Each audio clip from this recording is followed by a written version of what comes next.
Assalamualaikum warahmatullahi wabarakatuh. Salam sehat Radar Kesmas. Radarnya seputar kesehatan.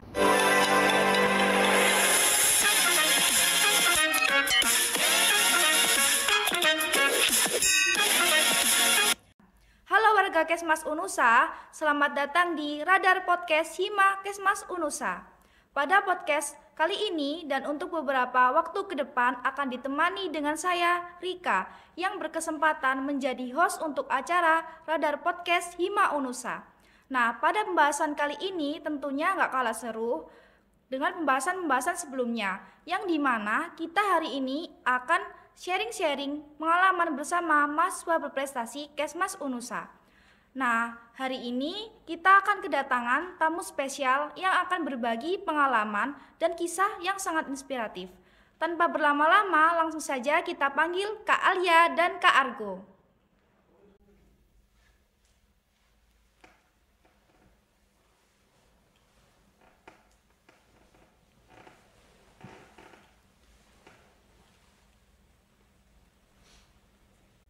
Mungkin langsung saja dari kakak-kakaknya perkenalan terlebih dahulu.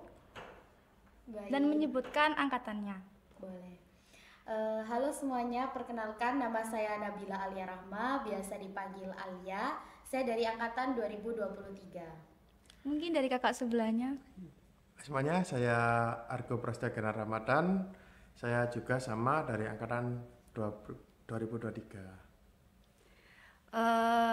Mungkin dari Kak Alia dulu bisa menceritakan pengalamannya dan prestasi apa yang sudah diraih. Baik, jadi sebagai mahasiswa berprestasi itu sebenarnya julukan untuk semua mahasiswa ya, karena semua mahasiswa itu tentunya berprestasi. Namun terkadang ada mahasiswa itu yang hanya kuliah pulang, dan ada juga mahasiswa yang kuliah dilanjut organisasi, UKM ataupun kegiatan lainnya. Nah, kebetulan saya sebagai mahasiswa penerima beasiswa di UNUSA, saya memanfaatkan peluang-peluang yang ada di UNUSA, terkhususnya di Prodi S1 Kesehatan Masyarakat.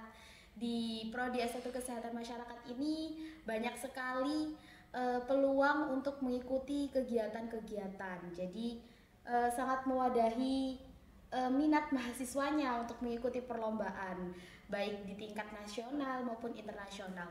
Nah, kebetulan saya sendiri itu suka sekali mengikuti perlombaan seperti membuat video, terus seperti berbicara di depan umum. Itu saya suka sekali kegiatan tersebut gitu. Jadi kebetulan beberapa waktu yang lalu saya juga pernah memperoleh juara 1 di perlombaan video Reels Instagram, video edukasi kesehatan yang diselenggarakan oleh FKMB Suramadu. Wih, keren. Iya. Ada lagi nggak prestasi yang diraih selain itu? Kebetulan juga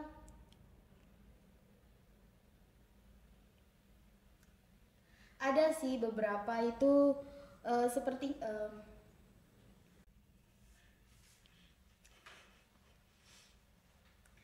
sebenarnya untuk mengikuti perlombaan saya banyak mengikuti perlombaan, namun kan terkadang di perlombaan itu ada menang dan kalah, dan sebuah kemenangan itu hanyalah bonus dalam perlombaan tersebut.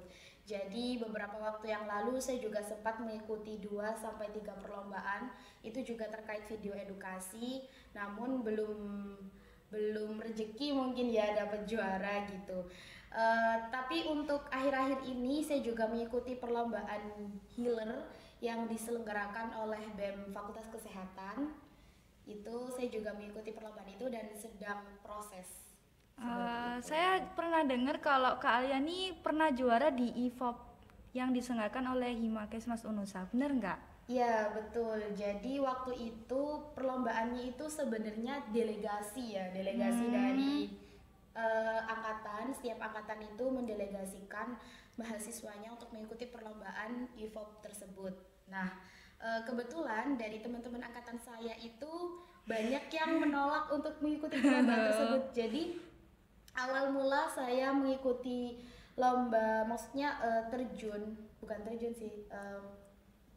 mengikuti perlombaan video edukasi itu berawal dari EVOP tersebut. Jadi saya tuh dipaksa sebenarnya untuk mengikuti lomba di EVOP tersebut sebagai perwakilan delegasi angkatan 23. Waktu itu kita masih maba semester 1, terus tidak ada yang delegasi, akhirnya saya yang menjadi korban delegasi seperti itu. Akhirnya dengan bekal seadanya, juga pengalaman yang minim waktu itu, bahkan untuk tag video pun hanya di tempat seadanya, di tag video oleh teman saya, terus edit seadanya, habis itu disetorkan ke panitia, dan alhamdulillah itu juga juara 1.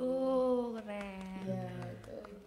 Berarti perjuangannya nggak sia-sia, nggak satu lomba yang diikuti tapi berapa lomba terus akhirnya menang. Gitu Iya, ya? benar.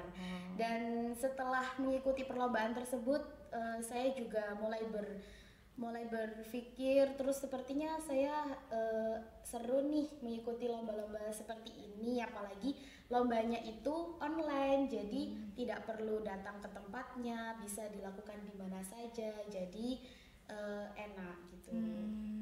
Keren. Kalau dari Kak Argo gimana nih? Lomba apa yang udah diraih? Kalau saya sih lombanya di luar fakultas, jadi saya itu fokusnya ke UKM. Jadi lombanya itu ya saya kan ikut UKM pencaksilat Pagar Nusa yang ada di Unusa ini. Nah kebetulan kan sebelum saya masuk di Unusa ini, sebelum di sini saya sudah ikut di luar sebelum masuk ke kampus. Jadi saya melanjutkan ke sini dan waktu itu ada pengumuman untuk lomba. Jadi saya ingin seperti melanjutkan apa yang sudah saya dapat di kampus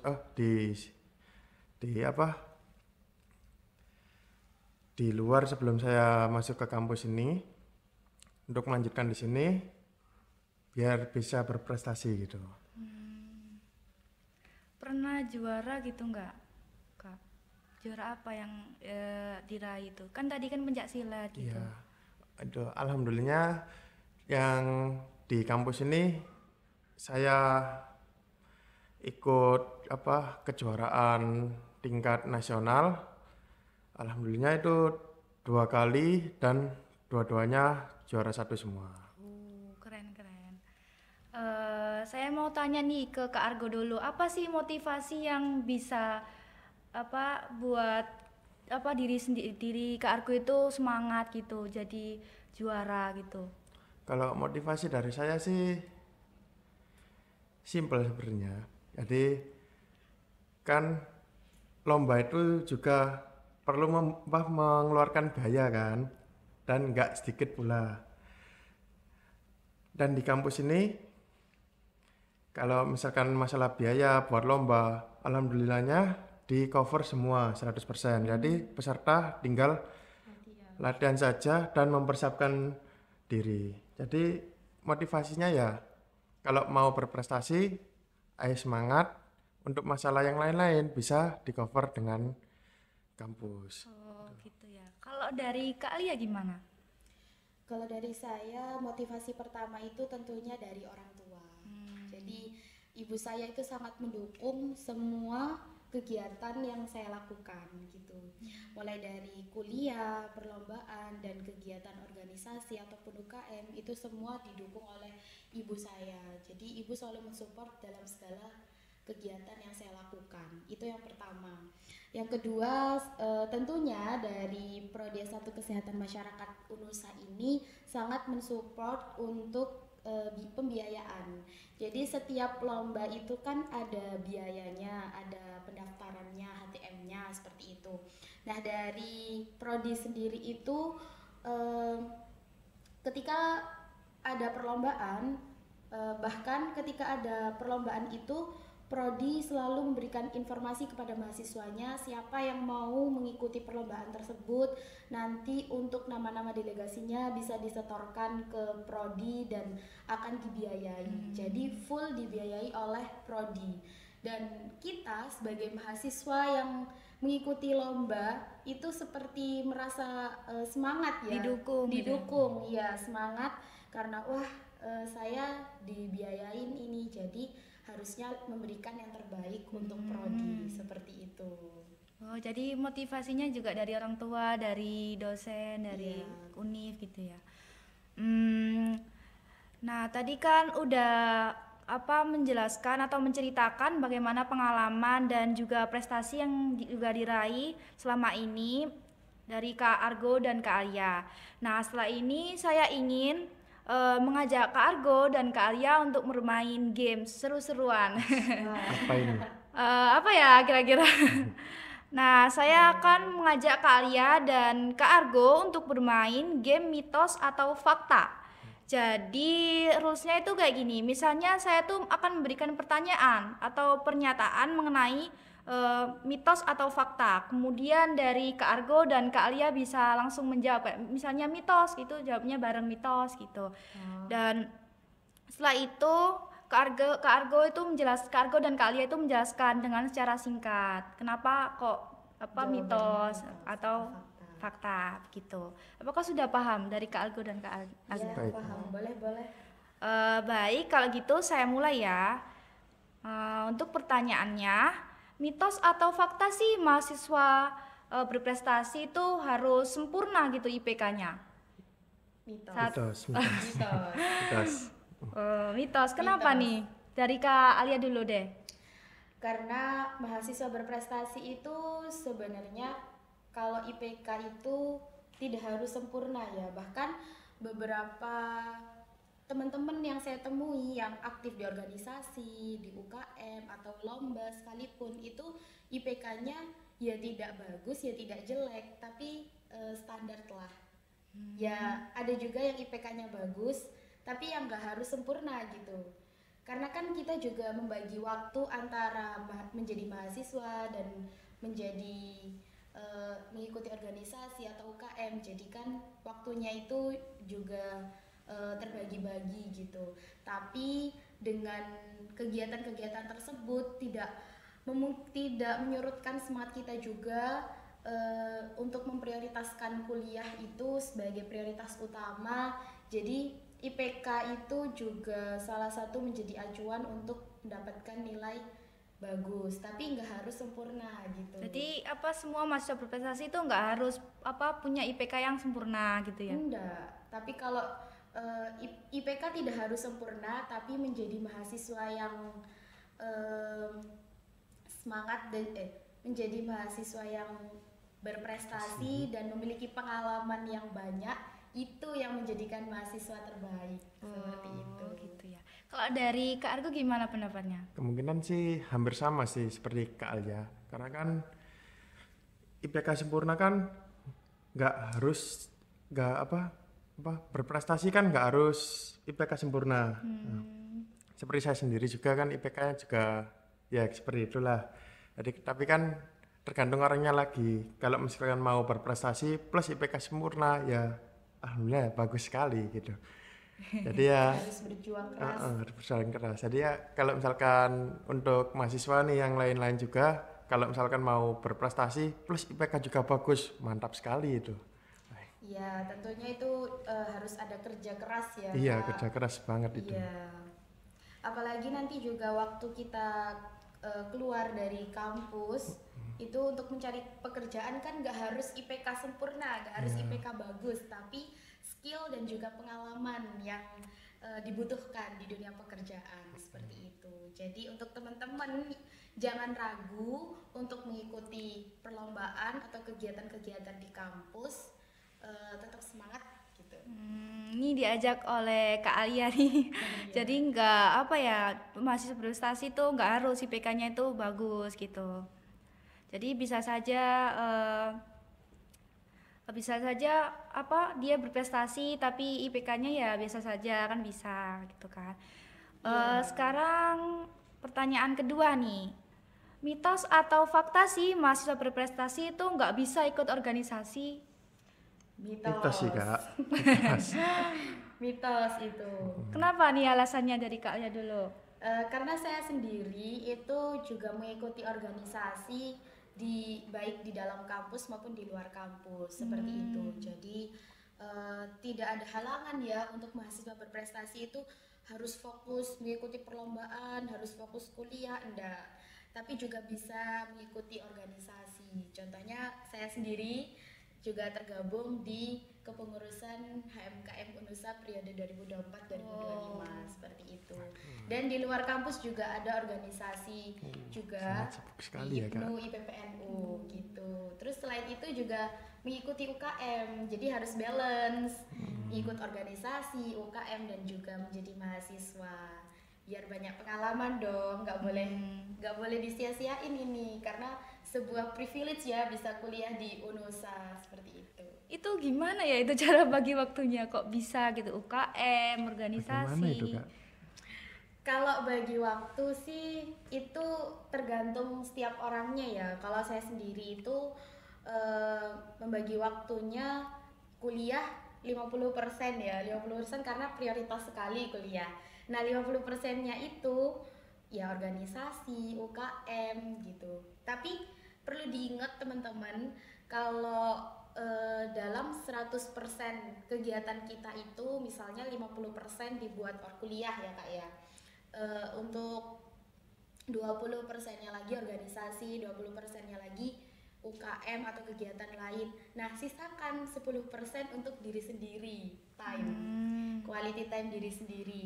Kalau nggak gitu nanti kita pusing ya Kak ya, Capek juga, nggak ada hiburan gitu. Jadi meskipun banyak kegiatan juga harus ingat sama diri sendiri gitu Kak, biar tetap sehat dan semangat mengikuti kegiatan-kegiatan di kampus. Jadi harus balance antara kuliah dan juga me time waktu diri Iya sendiri. betul. Kalau Kak Argo gimana nih? Kalau saya sih mahasiswa berprestasi tidak bisa ikut berorganisasi sih mitos sekali ya itu ya. Karena kan organisasi kan tempatnya prestasi itu, teman. Jadi kalau misalkan seperti ini ada anak yang bilang saya nggak mau berorganisasi itu, ya gimana ya? Ya kayak aneh aja gitu. Karena kan kalian kalau mau berprestasi kan harus berorganisasi juga gitu ya. Jadi kan harus sama gitu. Kemudian itu aja sih Kak, dan hampir sama juga jawaban saya seperti Kak Alia gitu. Oh, gitu. Saya akan menanyakan pertanyaan ketiga nih. Apa ini, Kak? Mitos atau fakta? Mahasiswa berprestasi itu harus selalu belajar terus sepanjang waktu. Fakta sih Kak. Mitos sih. Kok berbeda ya jawabannya ya? Saya mau minta dari Kak Argo dulu deh. Ya, karena fakta ya. Ya, Gimana nih? kalau mahasiswa berprestasi harus selalu belajar sepanjang waktu sih, iya sih Kak, harus sih Kak kalau saya. Tapi tergantung juga, ini belajarnya untuk yang apa ini? Setengah-setengah nih. Kalau belajarnya untuk yang kuliah sih harusnya kan, karena kan kuliah itu wajib.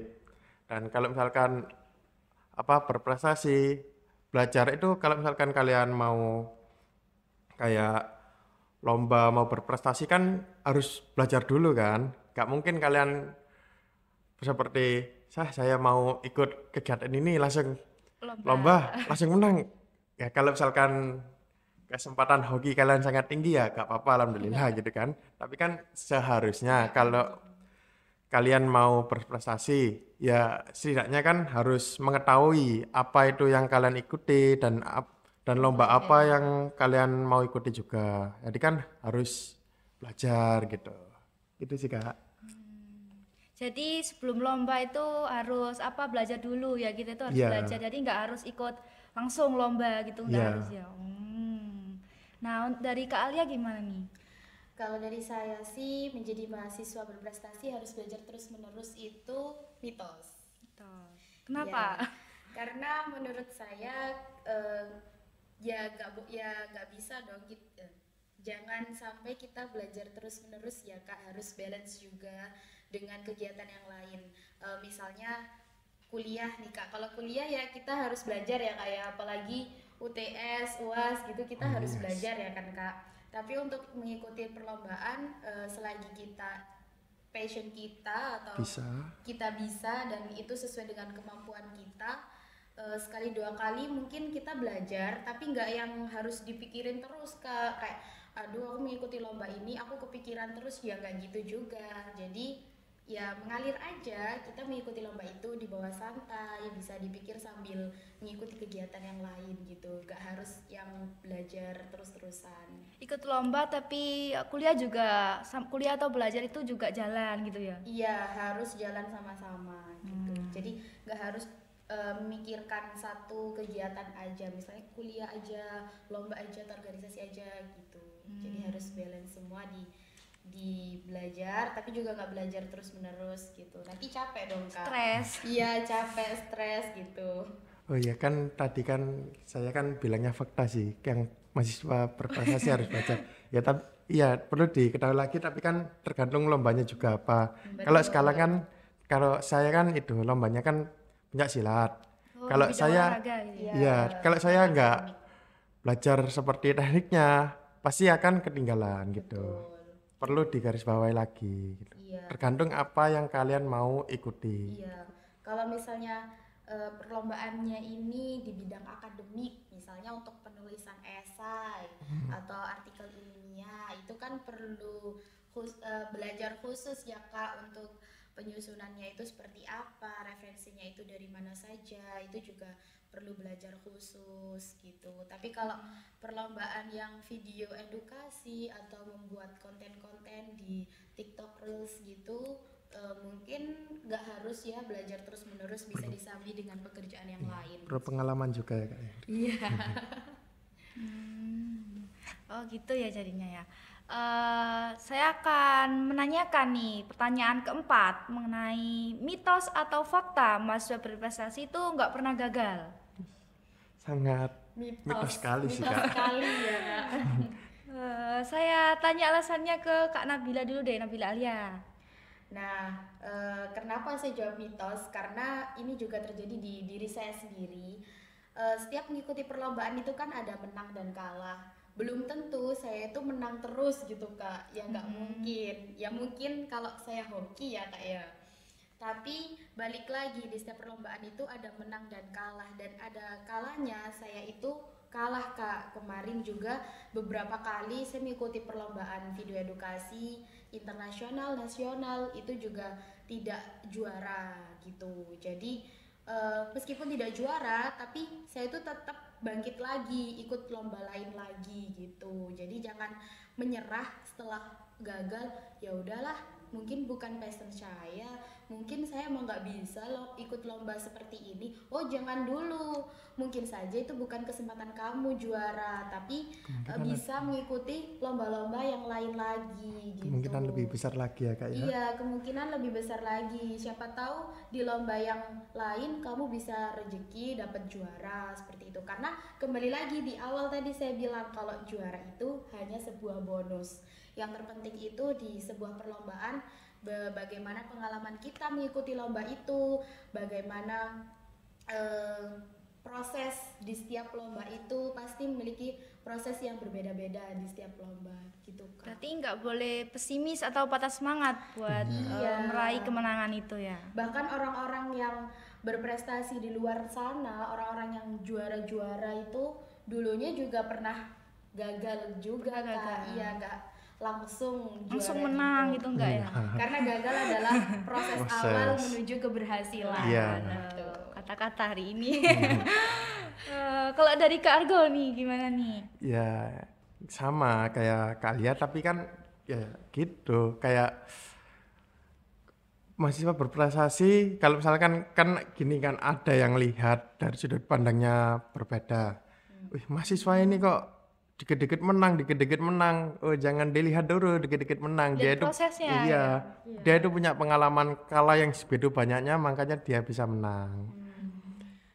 Dari Kak Argo sendiri mungkin pernah gagal juga gitu ya. Pernah, kalau gagal sih pernah. Kalau di pencak silat kan apa itu kan perlu jam terbang juga. Jadi kalau misalkan saya dulu pernah awal-awal ikut lomba itu kalah dan sempat pesimis juga, mau lihat teman-temanku kok menang semua dengan gampang gitu, saya kok kalah sendiri gitu. Jadi mau pesimis, dan saya pikir-pikir lagi, oh iya kan teman-temanku punya pengalaman lebih banyak dari saya, makanya saya itu ingin belajar lebih lagi dan meningkatkan pengalaman saya gitu Kak. Oh, gitu ya. Saya akan menanyakan pertanyaan kelima nih terakhir. Mitos atau fakta sih mahasiswa berprestasi itu nggak bisa main, nggak punya waktu main gitu. Sangat Oh, mitos sekali sangat sih mitos Kak. sekali Kak Mitos itu. sekali itu. Apalagi kalian itu, apa UKM, organisasi Iya. semuanya itu. Semuanya diikutin. Iya. Kembali lagi sebagai waktu saya dulu ya. Iya, itu. saya kamu juga apa? Kembali lagi untuk manajemen waktunya Kak. Dari tadi kan juga sudah saya sebutkan untuk manajemen waktu itu kalau saya nih dari 100% kegiatan 10%-nya itu kan dibuat untuk healing, dibuat untuk me time diri sendiri gitu. Jadi sangat mitos sekali kalau orang yang sibuk dan orang yang menjadi mahasiswa berprestasi itu nantinya nggak punya waktu buat diri sendiri atau main. Itu salah. Biasanya itu kalau saya sendiri nih ya colong-colong waktu Kak. Apa sih colong-colong? Apa menyisakan waktu Menyisakan buat yang waktu, lain. iya. Kadang itu kita bisa ngerjain tugas sambil main juga Kak. Gitu. Oh, kerjain tugas sama main. Gitu Iya. gimana itu caranya? Ya misalnya waktu kemarin itu saya kan mengikuti organisasi SMKMI juga. Oh. Nah itu salah satunya ada proker tentang kawasan itu KTR tempat wisata. Oh, tanpa Kawasan rokok. tanpa rokok, iya di tempat wisata. Nah itu saya sambil main Kak ngerjain prokernya. Jadi sekalian bertugas, sekalian ngumpulin data dan sekalian main juga. Itu gitu. main di mana itu Kak, main? Waktu itu saya di tempat wisata daerah Surabaya di hutan mangrove. Oh, Surabaya. di mangrove sambil itu ngerjain Iya, sambil prokernya. ngerjain proker sambil nugas. Jadi pinter-pinter kita lah mengisi waktu gitu. Kayak gitu Kak. Kalau Kak Argo gimana nih? Kan apa tadi mahasiswa berprestasi Gak bisa main. nggak bisa main. Justru itu sangat salah ya. Apalagi kan kalau saya kan di organisasi pencaksilat kan tempat lombanya itu kan selalu di jauh-jauh kan. Nah, seperti yang kemarin ini saya kan ada lomba di Jakarta. Saya ke sana lah. Saya kan belum pernah ke Jakarta sama sekali. Jadi ke Jakarta lomba plus main gitu. Jadi Bisa lomba disambi. iya, jadi kan pengen tahu Monas nih. Bisa mampir ke Monas. Masjid Istiqlal bisa mampir ke sana. Plus kita kan juga apa lomba di sana kan nggak fokus lomba aja. Jadi kita di sana juga apa bisa bermain di tempat yang di luar. Kita kan kuliah di Surabaya ini kan. Nah, kalau misalkan lomba kan nggak harus di Surabaya gitu. Bisa lomba di luar Surabaya. Jadi sekalian sambil refreshing jalan-jalan. Betul. Kayak menambahi juga ya. Kemarin juga saya itu ada kegiatan di luar kampus dari organisasi SMKMI itu ada kegiatan rakerda di mana ya rapat kerja daerah itu lokasinya di Jember. Jauh Iya, sekali. Iya di Jember. Jadi berangkat bareng-bareng ada sekitar 6 delegasi dari UNUSA itu berangkat ke sana. Kita naik kereta, terus di sana itu kita naik bareng iya gitu. naik kereta bareng, bisa main-main di sana sebelum mengikuti kegiatan. Jadi kita 2 hari 1 malam di sana main. Nginep. Iya nginep di sana, terus main-main di Jember, kulineran. Seru pastinya. Iya, karena kan pertama kali ke Jember ya, jadi itulah benefit dari ikut organisasi, ikut lomba kayak gitu kan. Berprestasi juga Kak Iya, ya. jadi mahasiswa berprestasi itu bisa keliling-keliling juga nih, jadi seru gitu. Jadi itu harus bagi waktu juga ya pastinya ya dari Iya. antara Iya. kuliah, terus UKM, organisasi, apalagi Kak Arya itu ikut semuanya gitu. Terus Kak Argo juga harus apa ya belajar terus kan di bidang olahraga Iya. gitu, harus latihan yang sempurna biar punya proses kemenangan itu. Bukan sempurna sih Kak, cuma kan harus harus Latihan terus. iya latihan terus biar badannya nggak kaku gitu. biar apa ya, biar hafal gitu juga Iya, kan, biar hafal. nggak. Baik, sebelum saya akhiri podcast kali ini, saya ucapkan terima kasih kepada Kak Alia dan Kak Agus sudah meluangkan waktunya dan berbagi cerita yang sangat inspiratif. Semoga podcast kali ini bisa dijadikan motivasi bagi kita semua, khususnya mahasiswa kesehatan masyarakat UNUSA untuk berprestasi. Sekian episode kali ini, saya Rika selaku host mohon undur diri. Terima kasih, jangan lupa like, comment, and subscribe. Wassalamualaikum warahmatullahi wabarakatuh.